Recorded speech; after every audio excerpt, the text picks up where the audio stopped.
মধ্যপ্রাচ্যে সাম্প্রতিক ভূরাজনৈতিক উত্তেজনার নতুন করে আলোচনার কেন্দ্রবিন্দুতে এসেছে যখন ইরান ইসরায়েল এবং ইউনাইটেড স্টেটসের মধ্যে চলমান সংঘাত সামরিক পর্যায়ে আরও তীব্র রূপ নিতে শুরু করেছে। দীর্ঘদিন ধরেই ইরান ও ইসরায়েলের মধ্যে রাজনৈতিক সামরিক ও কৌশলগত বিরোধ বিরাজমান, যার মূল কারণগুলোর মধ্যে রয়েছে ইরানের পারমাণবিক কর্মসূচি, মধ্যপ্রাচ্যে তার প্রভাব বিস্তার এবং ইসরায়েলের নিরাপত্তা উদ্বেগ। যুক্তরাষ্ট্র ঐতিহ্যগতভাবে ইসরায়েলের অন্যতম ঘনিষ্ঠ মিত্র হওয়ায় এই উত্তেজনায় তার সম্পৃক্ততা পরিস্থিতিকে আরও জটিল করে তুলেছে। সাম্প্রতিক সংঘাতে দেখা যাচ্ছে যে ইরান তার শক্তিশালী ক্ষেপণাস্ত্র ভাণ্ডার ব্যবহার করে ইসরায়েলি লক্ষ্যবস্তু এবং অঞ্চলে অবস্থিত মার্কিন সামরিক স্থাপনাগুলোর দিকে ব্যাপক আক্রমণ চালাচ্ছে। বিশেষ করে ব্যালিস্টিক ক্ষেপণাস্ত্র, ক্রুজ মিসাইল এবং আক্রমণাত্মক ড্রোন এই যুদ্ধের প্রধান অস্ত্র হিসেবে ব্যবহৃত হচ্ছে। ইরানের সামরিক কৌশলের একটি গুরুত্বপূর্ণ দিক হল একসঙ্গে বিপুল সংখ্যক ক্ষেপণাস্ত্র নিক্ষেপ করা, যাকে সামরিক বিশ্লেষকেরা মিসাইল স্যাচুরেশন স্ট্র্যাটেজি বলে উল্লেখ করেন। এই কৌশলের মাধ্যমে শত্রুপক্ষের উন্নত প্রতিরক্ষা ব্যবস্থাকে চাপের মুখে ফেলা হয়, যাতে কিছু ক্ষেপণাস্ত্র প্রতিরক্ষা ব্যবস্থা ভেদ করে লক্ষ্যবস্তুতে পৌঁছাতে পারে। ইরানের ব্যবহৃত উল্লেখযোগ্য ব্যালিস্টিক ক্ষেপণাস্ত্রগুলোর মধ্যে রয়েছে ফাতেহ 110, যা একটি স্বল্প পাল্লার কিন্তু অত্যন্ত নির্ভুল ক্ষেপণাস্ত্র এবং মোবাইল লঞ্চার থেকে দ্রুত নিক্ষেপ করা যায়।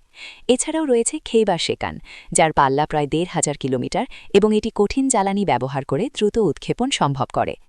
আরও একটি উন্নত ক্ষেপণাস্ত্র হল কাসেম বাসির, যা আধুনিক গাইডেন্স প্রযুক্তি ব্যবহার করে লক্ষ্যবস্তুকে অত্যন্ত নির্ভুলভাবে আঘাত করতে পারে।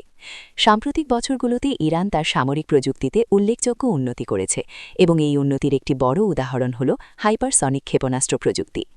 ইরান দাবি করেছে যে তাদের তৈরি ফাতাহ 2 অত্যন্ত দ্রুত গতির এবং প্রচলিত ক্ষেপণাস্ত্র প্রতিরক্ষা ব্যবস্থাকে ফাঁকি দিতে সক্ষম। এই ধরনের হাইপারসনিক অস্ত্র শব্দের গতির বহুগুণ বেশি গতিতে উঠতে পারে এবং মাঝপথের দিক পরিবর্তন করার ক্ষমতা রাখে, ফলে এগুলোকে ধ্বংস করা অত্যন্ত কঠিন হয়ে যায়। ব্যালিস্টিক ক্ষেপণাস্ত্রের পাশাপাশি ইরান ক্রুজ মিসাইল ও ড্রোনও ব্যাপকভাবে ব্যবহার করছে। ক্রুজ মিসাইল সাধারণত নিচু উচ্চতায় উড়ে রাডারের চোখ এড়িয়ে যেতে পারে এবং নির্দিষ্ট লক্ষ্যবস্তুতে অত্যন্ত নিখুঁতভাবে আঘাত হানতে সক্ষম। ড্রোন ব্যবহারের ক্ষেত্রেও ইরান সাম্প্রতিক বছরগুলোতে বড় ধরনের অগ্রগতি অর্জন করেছে এবং এই ড্রোনগুলোকে অনেক সময় লয়টারিং মিউনিশন হিসেবে ব্যবহার করা হয়, অর্থাৎ এগুলো নির্দিষ্ট এলাকায় ঘোরাফেরা করে সুযোগ পেলেই লক্ষ্যবস্তুতে আঘাত হানে। অন্যদিকে ইরান যে ব্যাপক ক্ষেপণাস্ত্র হামলা চালাচ্ছে তা প্রতিহত করার জন্য ইসরায়েল ও যুক্তরাষ্ট্র বহুস্তর প্রতিরক্ষা ব্যবস্থা ব্যবহার করছে। ইসরায়েলের সবচেয়ে পরিচিত প্রতিরক্ষা ব্যবস্থার মধ্যে রয়েছে আয়ন ডোম, যা স্বল্প পাল্লার রকেট ও ক্ষেপণাস্ত্র ধ্বংস করার জন্য তৈরি।